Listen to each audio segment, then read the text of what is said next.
நாளைக்கான வீடியோக்கான ஒரு ப்ரோமோ தாங்க வந்திருக்கு. ப்ரோமோ வந்து அட்டகாசமாக இருந்துச்சு அப்படின்னு தாங்க சொல்லணும். கடைசியில் பார்த்தா பயங்கரமான ட்விஸ்ட் ஒன்று நடந்திருக்கு அப்படின்னு தாங்க சொல்லணும். அதாவது நம்ம இந்திரா இருக்காங்களா, இந்திராவே வந்து கோர்ட்டில் வந்து அவங்களே வக்கீலா வந்து வாதாட ஆரம்பிச்சிட்டாங்க அப்படின்னு தாங்க சொல்லணும். அதெல்லாம் பார்க்குறதுக்கு நம்ம சேனலில் மட்டும் மறக்காமல் லைக் அண்ட் சப்ஸ்கிரைப் மட்டும் பண்ணிடுங்க.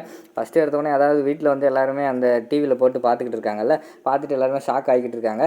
கடைசியில் பார்த்தா அந்த சக்கரவர்த்தி வக்கீல் இருக்கார்ல, அவருக்கும் அந்த விஷயம் தெரிஞ்சிருது. அவரும் டிவியில எல்லாம் போட்டு பார்க்காரு. இவங்க காசு கொடுத்தது எல்லாமே அவருக்கு தெரிஞ்சு ஒரு பயங்கரமான கோபம் ஆயிடுது.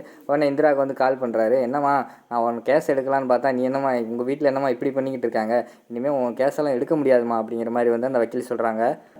உடனே இந்திரா வந்து சொல்கிறாங்க, சார் எங்கள் மேலே எந்த தப்பு இல்லை சார். அதாவது எங்கள் அத்தை வந்து தன் பையன் மேலே இருக்கிற பாசத்தினால ஏதோ கொண்டு போய் காசை கொடுத்து இப்படி ஆகிடுச்சு சார். என்னென்னமோ சொல்லி பார்க்காங்க இந்திரா அப்படி இப்படின்ட்டு அவர்கிட்ட. ஆனால் அவர் வந்து கேட்குற மாதிரி இல்லை. என்னம்மா, நான் வந்து ஆல்ரெடி ரிஸ்க் எடுத்து தான் உன்னோட கேஸை வந்து நான் எடுத்தேன். கடைசியில் பார்த்தா இப்படி மேலும் மேலும் தப்பு பண்ணிக்கிட்டு இருந்தீங்கன்னா என்னால் வாதாட முடியாதுமா, வேறு நல்ல வக்கீலை பார்த்துக்கோ அப்படின்னு சொல்லிட்டு அவர் கை கழுவி விட்டு போயிடாரு. அதுக்கடுத்து வந்து நம்ம கடைசியில் பார்த்தா ஹியரிங் வந்துடுது. கௌதமை வந்து கோர்ட்டுக்கு கொண்டு வந்துடுறாங்க. கோர்ட்டுக்கு கொண்டு வந்தோடனே எதிர்த்தரப்பு வக்கீல் இருக்கார்ல, அவர் வந்து சொல்கிறாரு, இந்த நிற்கிற கௌதம் வந்து இன்டர்வியூக்கு வர்ற பொண்ணுங்கள்லாம் இந்த மாதிரி எல்லாம் ஆபாச இதெல்லாம் பண்ணிக்கிட்டு இருக்காரு அப்படிங்கிற மாதிரி என்னென்னமோ சொல்லி குற்றச்சாட்டெல்லாம் சொல்லிடுறாங்க. இது வந்து எல்லாமே நிரூபணம் ஆயிடுச்சு அப்படிங்கிற மாதிரி சொல்லிகிட்டு இருக்காங்க. உடனே நீதிபதி வந்து சொல்கிறாரு, நீங்கள் என்ன சொல்கிறீங்க கௌதம் அப்படிங்கிற மாதிரி சொன்னோன்னே அவர் வந்து, இல்லை சார், நான் வந்து இப்படி இதெல்லாம் பண்ணலை, நான் இந்த மாதிரிலாம் பண்ண மாட்டேன், இது எப்படியோ சூழ்ச்சியால் தான் என்னை வந்து இப்படி மாட்ட வச்சுட்டாங்க அப்படிங்கிற மாதிரி சொல்லிக்கிட்டு இருக்காங்க. உடனே நீதிபதி வந்து கேட்குறாங்க, என்ன தம்பி நீங்களே வாதாடிக்கிட்டு இருக்கீங்க, உங்கள் குடும்பத்தில் வந்து வேறு யாரும் வக்கீல் எதுவும் ரெடி பண்ணலையா, இல்லை நீங்கள் வேறு வக்கீல் யாரும் கூப்பிடலையா அப்படிங்கிற மாதிரி வந்து நீதிபதி கேட்குறாங்க.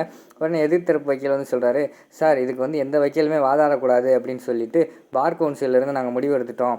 அதனால் இந்த கேஸுக்கு வந்து எந்த வக்கீலுமே வந்து வாதாட மாட்டாங்க அப்படிங்கிற மாதிரி வந்து எதிர்த்தரப்பு வக்கீல் வந்து சொல்கிறாங்க.